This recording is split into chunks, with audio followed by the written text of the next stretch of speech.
आपको बता दें, एक तरफ सम्राट चौधरी ने बड़ा ऐलान कर दिया है पटना में नीट छात्रा के साथ हुई घटना के बाद। अब उन्होंने अपराधियों को चेतावनी दे दी है और माला चढ़ाने की बात कर दी है। वहीं दूसरी तरफ एक तस्वीर वायरल हो रही है जिसमें लालू यादव झंडारोहण करते हुए अकेले नजर आ रहे हैं और तेजस्वी यादव यहां से गायब है, जो कि चर्चा का विषय बनी हुई है। इस मामले में ज्यादा अपडेट के साथ मेरे साथ जुड़ रहे हैं मेरे सहयोगी नवेंदु जी। सर, सबसे पहले सम्राट चौधरी की बात करते हैं, अपराधियों को वार्निंग दे दी गई है।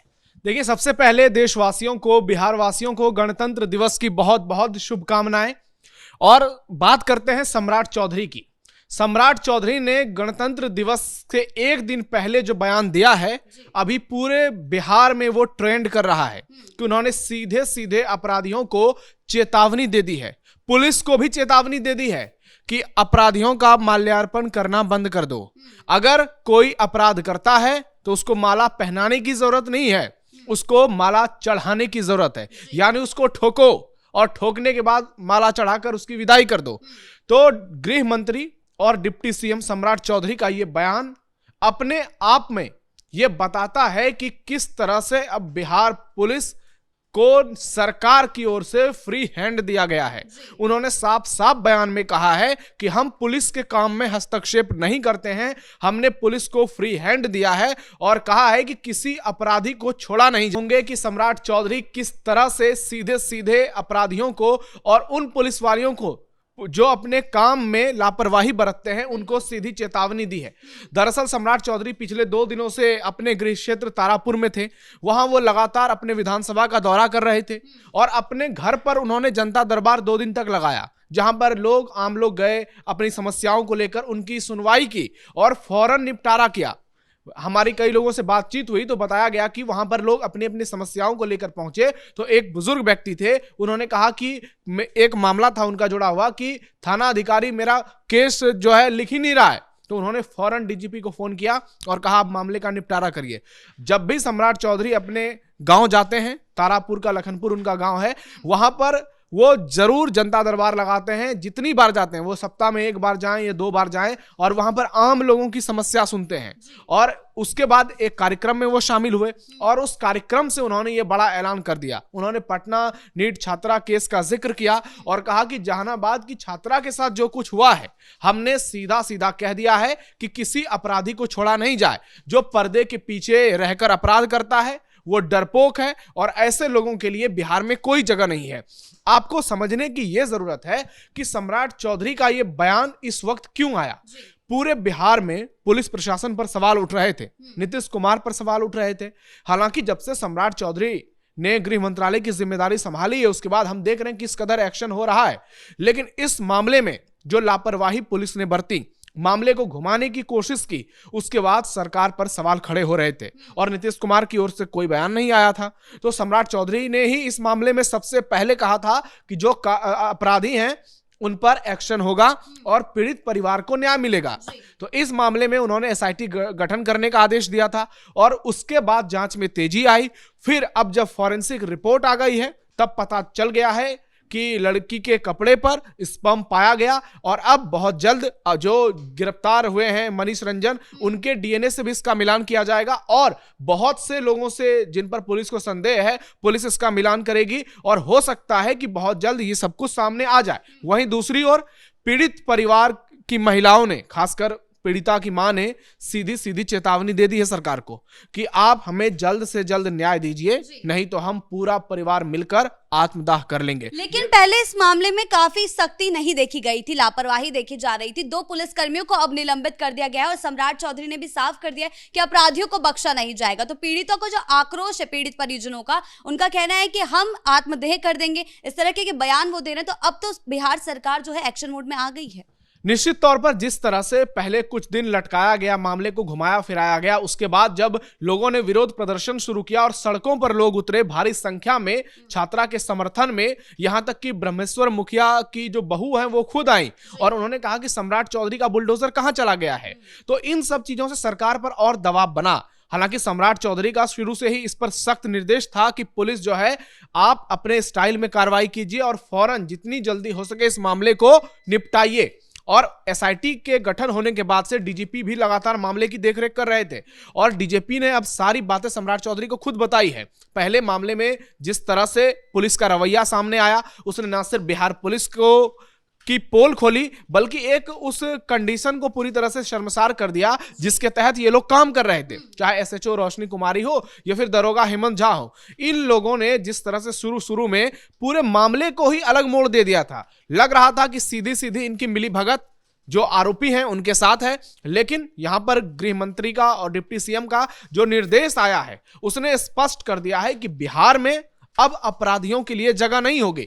और हम उम्मीद करते हैं कि जिस तरह से गृह मंत्री का इस मामले में बयान आया है और जो एक्शन नजर आ रहा है, उसी तरीके से दूसरे मामले में भी पुलिस इतनी ही चौकन्नी हो, सरकार इतनी ही कहें तो पूरी तरह से उसका फोकस रहे इस मामले पर। कोई भी मामला हो, चाहे कहीं किसी के साथ कोई घटना हो या फिर कोई बड़ा अपराध हो, अगर इसी तरह से पुलिस एक्शन लेती रहेगी, डिप्टी सीएम कार्रवाई करने के आदेश देते रहेंगे, तो आप ये तय मानिए जो योगी मॉडल की बात बिहार में की जा रही है वो लागू होने से बहुत दूर नहीं रहेगा।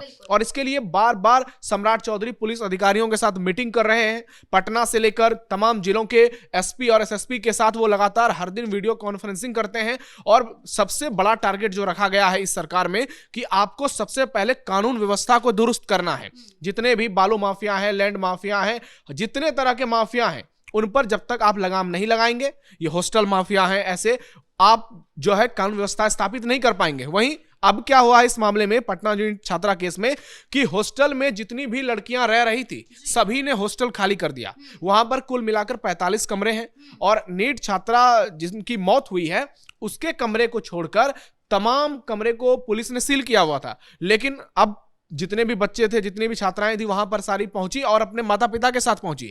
डीजीपी से अलग से मुलाकात किया गया सभी परिजनों के द्वारा और उसके बाद तमाम जो 44 कमरे थे उनसे सारे सामान को निकालकर सारे लोगों को दिया गया, जो भी वहां पर मांगने के लिए आए थे, चाहे बेडशीट की बात हो, उनके किताब कॉपी की बात हो, ये जो भी चीजें थी। और एक कमरे को जो है पुलिस अभी भी उसकी निगरानी कर रही है। जो लोग हैं वहां पर उनका साफ कहना है कि अब हमें इस हॉस्टल पर भरोसा नहीं रह गया है, हम यहां नहीं रहेंगे, हम अपने बच्चे को यहां नहीं रखेंगे। और इसलिए जितनी भी छात्राएं वहां पर रह रही थी शंभू गर्ल्स हॉस्टल में, उन्होंने आवास को पूरी तरह से खाली कर दिया है। और अब लग रहा है कि मामला जो है अपने आखिरी दौर में पहुंच रहा है। बहुत जल्द हो सकता है कोई बड़ी खुशखबरी इसमें निकलकर सामने आए और पीड़ित परिवार को न्याय मिले, क्योंकि सड़कों पर विरोध प्रदर्शन देखिए कि बहुत बड़ी संख्या में हो रहा है। जहानाबाद में कल भी मार्च निकाला गया। भागवत शर्मा सवर्ण सेना आर्मी के बहुत बड़े अधिकारी हैं, उन्होंने अपनी अगुवाई में ये मार्च निकाला और सीधा सीधा अल्टीमेटम दिया सरकार को। लेकिन अब सरकार ने जो स्टैंड लिया है और जो सरकार की ओर से बयान आ रहे हैं, लग रहा है कि पुलिस अब अपने नतीजे पर पहुंचने वाली है। और जो असली आरोपी हैं, जो असली मुजरिम है, जिसने छात्रा के साथ दुष्कर्म किया है, जिसके चलते वो बच्ची आज इस दुनिया में नहीं रही, आज उन लोगों को अब लग रहा है कि सजा सुनाने की घड़ी बहुत नजदीक आ गई है। और ये तय मान के चलिए कि इस मामले में फास्ट ट्रैक कोर्ट में सुनवाई होगी और आरोपी को कड़ी से कड़ी सजा दी जाएगी। एक तरफ बिहार सरकार एक्शन मोड में दिखाई दे रही है, तो दूसरी तरफ विपक्ष की बात भी कर लेते हैं। झंडारोहण करते समय लालू यादव की तस्वीरें काफी वायरल हो रही है और एक सवाल पूछा जा रहा है कि आखिर तेजस्वी यादव कहां है? राष्ट्रीय कार्यकारी अध्यक्ष बनाया गया है और लालू यादव के साथ नजर नहीं आ रहे हैं। देखिए, अब तो तेजस्वी यादव आरजेडी के बॉस हो गए हैं, फॉर्मली भी बॉस तो पहले से ही हैं। लेकिन सवाल यह है कि तेजस्वी यादव गए कहां? लालू यादव ये जो झंडारोहण कर रहे हैं, राबड़ी देवी हैं और भी लोग हैं वहां पर, तेजस्वी को रहना चाहिए था। तेजस्वी यादव की कोई तस्वीर निकलकर नहीं आई है बाहर। ऐसे में सवाल उठ रहा है, क्या राष्ट्रीय कार्यकारी अध्यक्ष बनते ही तेजस्वी यादव ने अपना रूप दिखाना शुरू कर दिया है? क्योंकि आप देख लीजिए कि लालू प्रसाद यादव हर बार ध्वजारोहण करते थे, तेजस्वी वहां मौजूद होते थे और इससे पार्टी के नेताओं में, पार्टी के लोगों में एक मैसेज जाता था कि पिता पुत्र एक साथ हैं और पार्टी एकजुट है। लेकिन तेजस्वी यादव का इस तरह से गायब होना, मतलब गणतंत्र दिवस है, आप एक साथ रहते तो इसका एक अलग मैसेज भी जाता कि आप पिता के साथ कंधे से कंधा मिलाकर चल रहे हैं। लेकिन आप तो यहाँ जैसे ही एक दिन में फैसला हो गया इतना बड़ा, आप अलग रास्ते पर चलने के लिए तैयार हो गए। लालू परिवार में जो लड़ाई है वो और ज्यादा गंभीर होती जा रही है। इससे आप ये मत समझिए कि अगर लालू प्रसाद यादव ने तेजस्वी यादव को राष्ट्रीय कार्यकारी अध्यक्ष बना दिया तो सब कुछ का सॉल्यूशन निकल गया। यहां से और बड़ा विवाद शुरू होता है। अभी तेज प्रताप के जो रिएक्शंस आए हैं, रोहिणी आचार्य की जो बातें निकलकर आई हैं बाहर, और मीसा भारती का चुप रहना, यह बताता है कि परिवार में कोई बहुत बड़ा विस्फोट होने वाला है और बहुत जल्द वो घड़ी सामने आएगी। लेकिन तेजस्वी यादव अगर यहां पर मौजूद रहते तो उसका बहुत सकारात्मक मैसेज आता। वो मौजूद नहीं है, बहुत तरीके की बातें की जा रही हैं। अब देखना यह होगा कि आरजेडी की ओर से क्या सफाई दिया जाता है। लेकिन इतना तो तय है कि आरजेडी की राजनीति में अभी भी सब कुछ ठीक नहीं चल रहा है और तेजस्वी यादव अब अगर वो पूरी तरह से पार्टी को उन्होंने अपने कंट्रोल में ले लिया है तो निश्चित तौर पर यकीन मानिए कि इस बार तो लालू यादव झंडा फहराते हुए नजर आ गए। हो सकता है अगले साल लालू यादव नजरबंद कर दिए जाएं तेजस्वी यादव के द्वारा। जी बहुत बहुत शुक्रिया आपका इन तमाम जानकारियों के लिए। तो कुल मिलाकर जहां एक और पटना में नीट छात्रा के साथ हुई घटना के बाद सम्राट चौधरी ने अब अपराधियों को सख्त चेतावनी दे दी है, ऐलान कर दिया है कि उन्हें बख्शा नहीं जाएगा और पुलिसकर्मी जो भी लापरवाही बरतेंगे उन पर भी एक्शन लिया जाएगा। वहीं दूसरी ओर विपक्षी खेमे में हड़कंप मचा हुआ है, जहां लालू यादव के साथ तेजस्वी यादव नजर नहीं आ रहे हैं और इसको लेकर अब सोशल मीडिया से लेकर हर ओर चर्चा का यह विषय बना हुआ है। तो देखने वाली बात यह होगी कि आरजेडी का आगे चलकर भविष्य क्या होगा और सम्राट चौधरी ने जो अपराधियों को लेकर चेतावनी दी है उसका आगे चलकर अंजाम क्या होगा। ब्रेकिंग न्यूज में फिलहाल इतना ही। कैमरा पर्सन कुणाल के साथ मैं शिवानी रतूड़ी, कैपिटल टीवी बिहार।